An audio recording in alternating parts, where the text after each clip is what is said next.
Bienvenue à ce journal, mesdames et messieurs. Bonsoir et tout de suite découvrons ensemble les sommaires.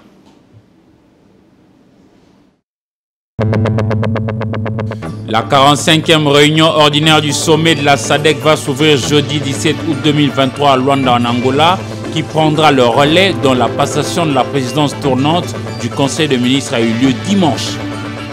Rentrée scolaire 2023-2024, les mesures prises par le ministre Tony Mwaba pour faciliter la bonne tenue de ce rendez-vous sont saluées pendant que, dans la pratique, les mauvaises habitudes ont la peau dure.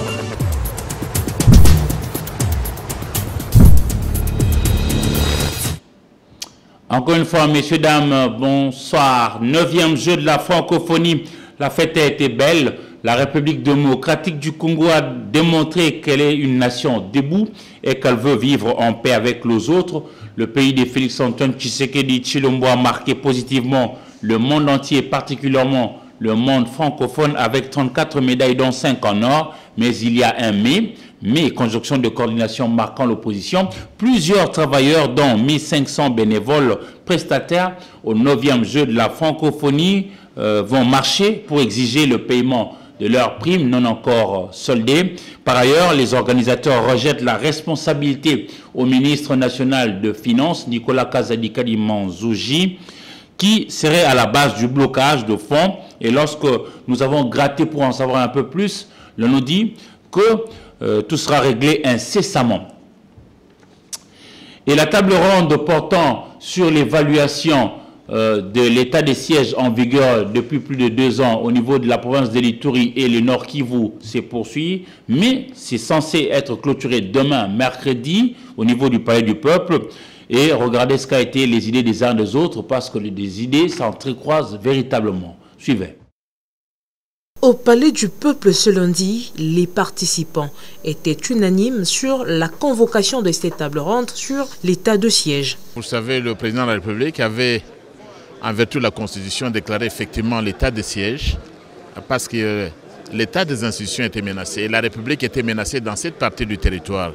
Et à un moment donné, lorsqu'on a pris une telle décision, le président de la République a estimé qu'il fallait consulter également le reste de la nation, les forces représentatives, pour faire l'état des lieux. Nous avons un président qui est à l'écoute de son peuple et à ce stade, il veut savoir ce que pense la population de cet état de siège. Les forces représentatives des provinces concernées saluent à juste titre les efforts fournis par les autorités, le président de la République en premier. Comme vous le savez, les femmes restent les premières victimes de la situation de manque de paix et de sécurité. Nous tenons d'abord à remercier les autorités pour avoir organisé cette table ronde afin que nous puissions participer à ces assises et parler au nom de la population. Pour ce qui est comme avancée de l'état des sièges, il y a des améliorations dans certains coins. Mais si le rôle régalien qui est de sécuriser, qui est chargé des opérations militaires et tout, la situation n'a pas pu changer. Et c'est ça le plus grand défi. C'est pourquoi aujourd'hui nous sommes venus afin que nous puissions donner le message de la population qui est d'élever l'état des sièges. Pour autant que l'insécurité reste encore criante, la population du Nord Kivu, la population de l'Ituri souhaiterait à ce que la paix revienne. D'autre part, il y a les élections qui pointent à l'horizon et on ne saurait pas organiser les élections pendant que nous sommes encore en état de siège. C'est encore une autre problématique. Et je me dis que c'est la raison pour laquelle Son Excellence, Monsieur le Président de la République, nous a invités pour parler de ce genre de questions, afin qu'on trouve des solutions. Mesures radicales mais nécessaires pour juguler rapidement les groupes armés et rétablir la sécurité. L'état de siège, après plus de 50 prorogations, subira assurément soit un maintien, une requalification ou carrément une levée pure et simple. Pour ou contre le maintien de l'état de siège au Nord Kivu et en Ituri, la question a été également posée à nos populations. Ici, par exemple, dans la capitale Kinshasa, regardez les avis et considérations de Congolais. Les avis des Congolais divergent au sujet des travaux de la table ronde sur l'état de siège ouvert lundi 14 août 2023 au Palais du Peuple par le président de la RDC, Félix Tshisekedi, 2 ans et 3 mois après son instauration dans les provinces du Nord Kivu et de l'Ituri. À la base, ils font de la figuration. Ils sont pourtant la cause de cette situation. Ceux qui sont contre l'état de siège proposent quoi exactement? Pour moi, dans le monde qui est placé, il y a au contredire ennemi. Les uns pensent que cette mesure doit être maintenue. À mon avis, tant qu'il n'y a pas d'autre solution plus forte que ça, il faut les maintenir. Ça nous aide à lutter contre les intrusions des ennemis. Mais il faut qu'on les réaménage. Selon point de vue, les autres pensent le contraire. L'état de siège, ses résultats sont mitigés. C'est vraiment mitigé, c'est-à-dire on voit difficilement le côté positif. Ouvert lundi 14 août, les travaux de la table ronde sur l'état des sièges se clôtureront le mercredi 16 août avec des recommandations et résolutions qui seront soumises au président de la RDC, Félix Tshisekedi. La 43e réunion ordinaire du sommet des chefs d'État et de gouvernement de la SADC va s'ouvrir après-demain, le 17 août 2023 à Luanda en Angola. Pendant ce temps, la passation de la présidence du Conseil des ministres entre la République démocratique du Congo et l'Angola s'est effectuée le dimanche 13 août 2023. Sylvie Fortuné-Mboula pour la suite. Président en exercice de la communauté de développement de l'Afrique australe SADC, Félix Antoine Tshisekedi Tshilombo, chef de l'État congolais, va procéder à la passation solennelle de la présidence de la SADC à son homologue angolais Joao Lorenzo, c'est jeudi 17 août 2023 à Luanda, lors de la 43e réunion ordinaire du sommet de chefs d'État et de gouvernement de la SADC. Bien avant cela, le ministre des Télécommunications et Nouvelles Technologies de l'Information et de la Communication, Augustin Kibasa Maliba, qui séjourne déjà à Luanda, a rappelé les réalisations de la République démocratique du Congo à la tête de la SADC grâce au soutien de pays membres au cours de la passation de pouvoir avec son collègue de la République d'Angola. Le ministre Kibasa a remercié à l'occasion ses collègues membres du Conseil de ministres de la SADC pour le soutien manifesté envers la RDC. Cependant, le ministre Kibasa Maliba a décliné l'une des stratégies pour offrir des opportunités aux jeunes, à savoir l'accélération de la mise en œuvre de l'agenda d'industrialisation qui a le pouvoir de stimuler la croissance économique et de réduire la pauvreté dans l'Afrique australe. Au cours de ces travaux, il y aura aussi la prestation du serment du nouveau secrétaire exécutif adjoint chargé des affaires institutionnelles du secrétariat de la SADC. Et le président entrant de la SADC, Joao Lorenzo, va animer une conférence de presse qui va clôturer les travaux de la 43e réunion ordinaire du sommet de chefs d'État et de gouvernement de la SADC à Luanda. L'handicap n'est pas une fatalité, c'est autour de ce thème que l'ASBL Pesa Moninga Sourire entendait redonne à l'autre le sourire que dirige le député national et président du parti Action Commune pour la République, Eliezer Tamboué, a organisé hier 14 août 2023 au terrain OCAL de la radio-télévision nationale congolaise RTNC située dans la commune de Lingwala une activité axée autour de personnes vivant avec handicap. Notez, la première dame de la RDC, Mme Nyakero Tshisekedi Tshilombo, a été là pour honorer ces Congolaises et Congolais. Patrick Borel-Mukendi, Niklet Lelo, Hugues Moussangilaï.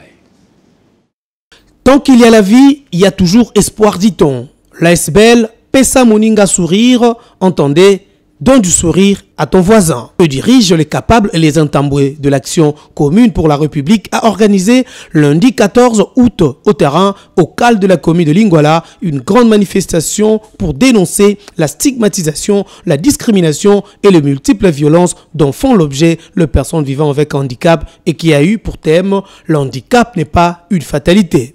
C'est devant la très distinguée première dame de la RDC que Eliezer Tamboué, surnommé Psaume 41, a déclaré que l'opinion congolaise doit modifier son regard porté sur les personnes vivant avec handicap.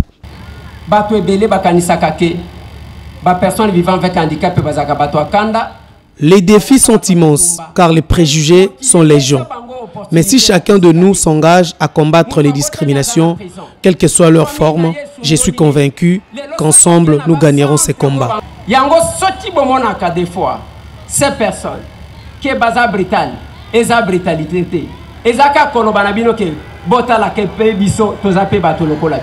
très touché, Denis Nyakero Tshisekedi a promis de tout relayer aux premiers citoyens de la République. na promettre bino tokobunda po ete toluka ko valoriser bino. Nous devons soutenir et poser des actes de générosité et de bienfaisance à l'endroit des personnes vivant avec handicap. Mais je vous promets que toutes les doléances vont arriver sur la table et oreilles du premier citoyen Félix Antoine Tshisekedi Tshilombo. La dite journée a été clôturée par la remise de matériel de mobilité, de vivre et non-vivre aux personnes vivant avec handicap qui ont in fine imploré au bon Dieu de bénir Denise Nyakeru et Eliezer Ntambwe pour leur grand cœur. La joie était perceptible sur tous les visages de bénéficiaires. Sylvie Owanga Tcheka a été présentée comme candidate députée nationale pour la circonscription électorale de la Lukunga ici à Kinshasa pour le compte du parti Alliance des démocrates pour le progrès. La cérémonie a eu lieu dimanche 13 août 2023 à l'occasion d'une journée pédagogique organisée par l'association ADSC dont elle est la présidente. Julia Kamonia pour la suite. À l'issue d'une journée pédagogique organisée par l'association Agir pour le développement social des Congolais, ADC en sigle, Sylvie Owanga Tcheka, qui en est la présidente, a été présentée comme candidate à la députation nationale dans la circonscription de Lukunga pour les comptes de l'Alliance des démocrates pour les progrès, ADP en sigle, parti cher au ministre des Affaires étrangères Christophe Lutundula. Cette cérémonie a eu lieu le 13 août 2023 au centre culturel Meko, situé au quartier Kinsuka dans la commune d'Engaliema. Satisfaite de ces gestes, Sylvie Owanga Tcheka a encouragé la population de Lukunga à travailler et à bâtir ensemble. Les amis de Lukunga, nous sommes ensemble comme le disait, ce jour nous l'avons baptisé sous le thème gagnant ensemble. Nous allons ensemble gagner et accéder au salaire politique. De son côté, l'autorité morale de l'ADP a donné les raisons de son choix sur Sylvie Owanga Tcheka. Vous avez remarqué qu'en fait, c'est une association qui m'a invité. Et c'est une association qui a une ambition. L'ambition de gouverner le pays. Je devais encourager cette ambition. Parce que le finish, c'est le politique qui tient tout en état. Si la société civile n'est pas reçue d'influencer le politique, elle a des limites. Et dans la Constitution, pour entrer dans la sphère de la décision politique, il faut une élection. Il s'est de rappeler que l'association Agir pour le développement social du Congolais ADC milite pour l'éradication de la pauvreté des Congolais. La rentrée scolaire 2023-2024 approche à pas de géant, vous le savez. Mais qu'en est-il de l'applicabilité de toutes les mesures prises par le ministre national de l'enseignement primaire, secondaire et technique, Tony Mwaba, qui veut que l'on ne chasse aucun élève pour n'avoir pas eu de l'argent ou pour n'avoir pas acheté des uniformes à l'école? Voici le constat avec Céline Wembo. La rentrée scolaire prise par le ministre de l'enseignement primaire, secondaire et technique, les professeurs Tony Mwaba Kazadi, continue à être évoqué dans l'opinion. Particulièrement dans les chefs des parents d'élèves qui saluent cette série de mesures et invitent le gouvernement à veiller pour un strict respect. En tout cas, ce sont de bonnes mesures et c'est bien parce que ces histoires-là ont fait que beaucoup d'enfants ne puissent pas aborder les bancs de l'école. Alors, ces mesures, en tout cas, c'est un bienvenu. Ça serait une bonne chose. Parce que certaines écoles exagèrent. Les frais sont toujours $1. Et puis, on exige les uniformes, beaucoup d'histoires. C'est ce qui fait que peut-être, près de la rentrée, les parents ne détiennent pas les moyens pour pouvoir accéder leurs enfants aux écoles. D'autres parents pensent qu'il faut plutôt relativiser, d'autant plus qu'il est question de leur appréciation. Bon, au vu d'abord des rentrées qui est trop proche, et je crois que le gouvernement a pris des dispositions plus pratiques pour faciliter au moins les parents quand même de ne pas laisser les enfants à la maison et pouvoir les envoyer, les rassurant que le gouvernement est derrière les parents pour pouvoir les accompagner. Et pour qu'ils ne soient pas délocalisés liés à la rentrée scolaire. Rappelons que parmi les mesures prises par les patrons de l'enseignement primaire, il y a entre autres, les parents sont libres de se procurer des fournitures scolaires, les uniformes et la tenue de l'éducation physique au marché de leur choix. Les frais scolaires doivent être perçus obligatoirement en monnaie nationale. Les inscriptions sont gratuites et doivent être faites aux dates fixées par le calendrier scolaire 2022-2023. Aucun test d'admission ne doit être exigé aux anciens élèves. Toujours en rapport avec ce qui concerne la formation de jeunes Congolaises et Congolais, l'université de Kindu, nous sommes dans la province du Maniema, vient d'être dotée de matériel de laboratoire, dont de l'université de US7 au Royaume de Belgique. C'était lors d'une cérémonie de remise de matériel déroulée le lundi 14 août 2023 au site Luamba 2 de la faculté de médecine. Papa Jakou, Patrick Borel-Moukendi pour le reportage.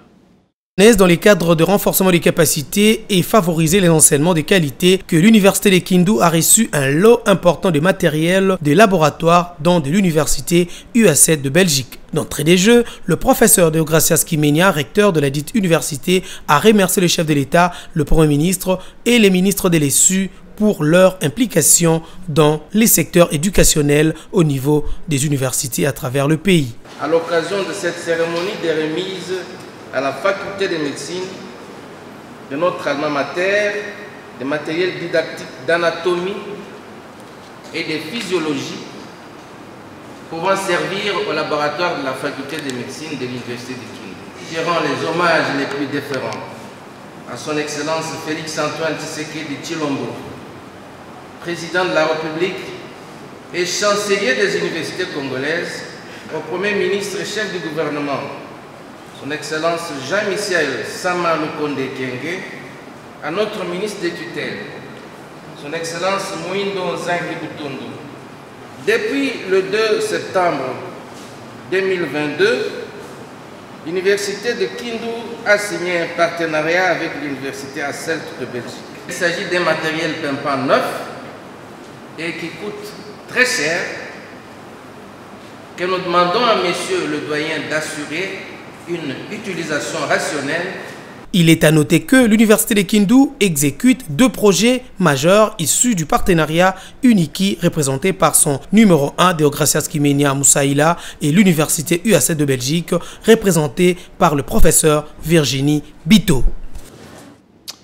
Hier, 14 août 2023, a eu lieu dans un immeuble sur la place dite Wenzangaba, c'est-à-dire dans la commune qui porte ce nom, le lancement officiel de l'opération octroi de microcrédit au bénéfice de vendeuses de ce périmètre. Ce projet, initiative et réalisation d'Aimé Francis Lolanga, est ici à découvrir dans ce reportage que vous propose Fofana Moukoubi. C'est du chose dite, chose faite, dit-on, pour Aimé Francis Lolanga Nkwako, les 01 de la commune d'Engaba. Faible, attentif et sensible aux cris d'alarme de sa population, les surnommés Jean 1010 a, en ayant lancé officiellement l'opération d'octroi des microcrédits le lundi 14 août 2023, en partenariat avec le groupe Okapi Finance Sarlu, aux mamans vendeuses du marché de Kizeso, connu vulgairement sous les vocables de Wenzangaba, témoignait de sa détermination à réécrire l'histoire de cette municipalité. Les commerçants de la place précitée ont tout récemment demandé l'implication du bourgmestre dans la trouvaille d'une solution rapide quant à leur problématique commune de gestion des insuffisants fonds de commerce. C'est sur quoi il a tablé. Je vous ai amené mes partenaires pour répondre aux besoins que vous m'avez exprimés récemment. Celui de venir en aide à vos fonds de commerce. Vous devez exactement faire ce qu'ils vous diront. Prenant la parole les derniers, le représentant pays de la compagnie FinTech, Jérémy Katunda, y a mis le point sur les i. Nous sommes au Capi Finance Sarlu.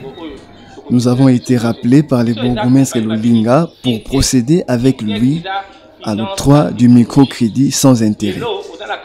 Vous allez recevoir l'argent et donc nous les rembourser sans intérêt.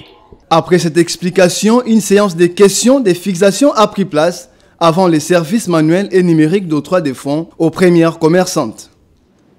Ils ont pris l'engagement de maintenir la commune de Ngaba dans la propriété. 3 des brigadiers d'assainissement de la commune précitée ont reçu, en échange de leur dévouement à l'idéologie d'améliorer l'image de cette municipalité, une véritable raclée sur instruction d'un haut responsable de forces armées de la République démocratique du Congo FARDC, habitant le quartier Mateba samedi dernier, alors qu'ils remplissaient correctement leur mission au niveau de cette commune de Ngaba. Pour ce faire, le numéro 1 de cette municipalité a déclaré devant le professionnel de médias qu'une plainte va bientôt être déposée au niveau de l'auditorat militaire.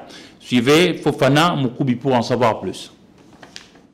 Suite à la cinglante tabassée de 3 de ses brigadiers d'assainissement, Aimé Francis Lolinga en colère a manifesté le lundi 14 août 2023 son intention de saisir la justice. J'ai 3 de mes agents qui ont été agressés sauvagement par un certain général Bokolomba qui dit qu'il vient de la guerre et qu'il peut tuer comme il veut.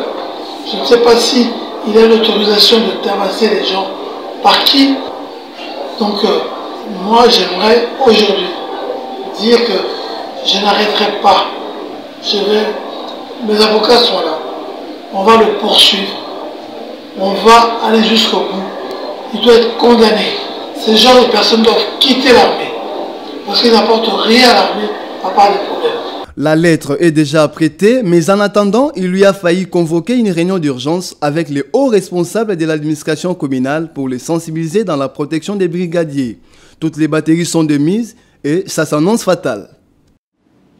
Écho de l'Église, Monseigneur Léonard Djaté, évêque auxiliaire de Kisangani, a été ordonné le dimanche 13 août 2023 dans une messe dite par le cardinal Fridolin Ambongo Bessungu, l'archevêque métropolitain de Kinshasa. Suivi avec Blaise Moussa. Congo a procédé le dimanche 13 août 2023 au sacre de Monseigneur Léonard Djaté, évêque auxiliaire de Kisangani. C'était au cours d'une messe qu'il a présidé à la cour du lycée technique Mapendano dans la commune Makiso. Dans son homélie à cette solennité de l'Assomption de la Vierge Marie, le prélat catholique a expliqué l'essence de l'Assomption qui est la montée de la Vierge Marie au ciel avec son corps et son âme. Il n'y a pas de fidèles de l'archevêque et de l'évêque auxiliaire, a fait savoir le cardinal Ambongo.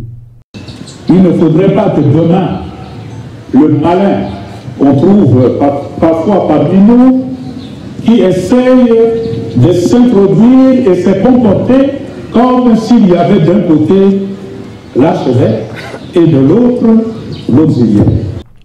Après l'homélie, le secrétaire principal a parfumé la tête du nouvel évêque par les 5 crèmes. Les insignes du pouvoir lui ont été remis, l'agneau, les mitres et la crosse. Pour sa part, Monseigneur Léonard Djaté a rendu grâce à Dieu pour l'ordination épiscopale avant de promettre l'obéissance et la disponibilité pour accompagner Monseigneur l'archevêque Marcel Outimbitapa dans sa charge pastorale. Merci encore, Excellence, d'avoir accepté ma nomination comme votre auxiliaire en vue de m'associer au gouvernement pastoral de l'archidiocèse.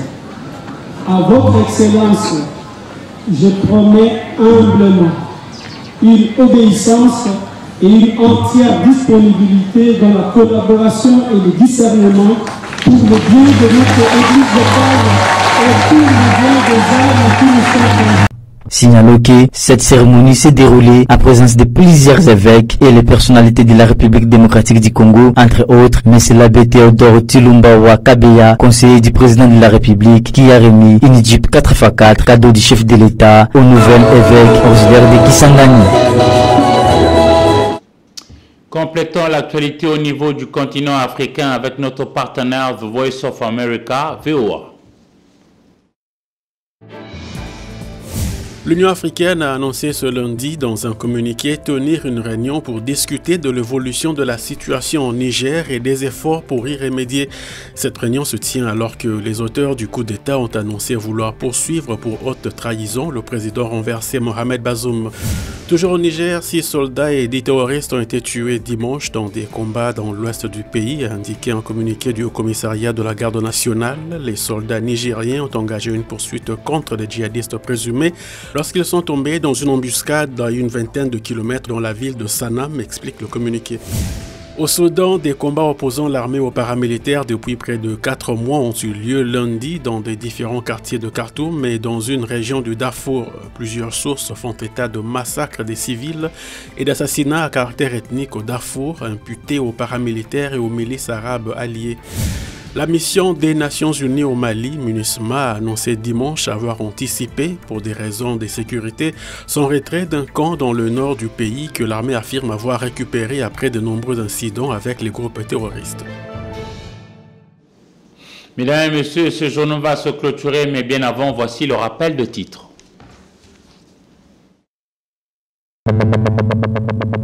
La 45e réunion ordinaire du sommet de la SADC va s'ouvrir jeudi 17 août 2023 à Luanda en Angola, qui prendra le relais dont la passation de la présidence tournante du Conseil des ministres a eu lieu dimanche. Rentrée scolaire 2023-2024, les mesures prises par le ministre Tony Mwaba pour faciliter la bonne tenue de ce rendez-vous sont saluées pendant que, dans la pratique, les mauvaises habitudes ont la peau dure.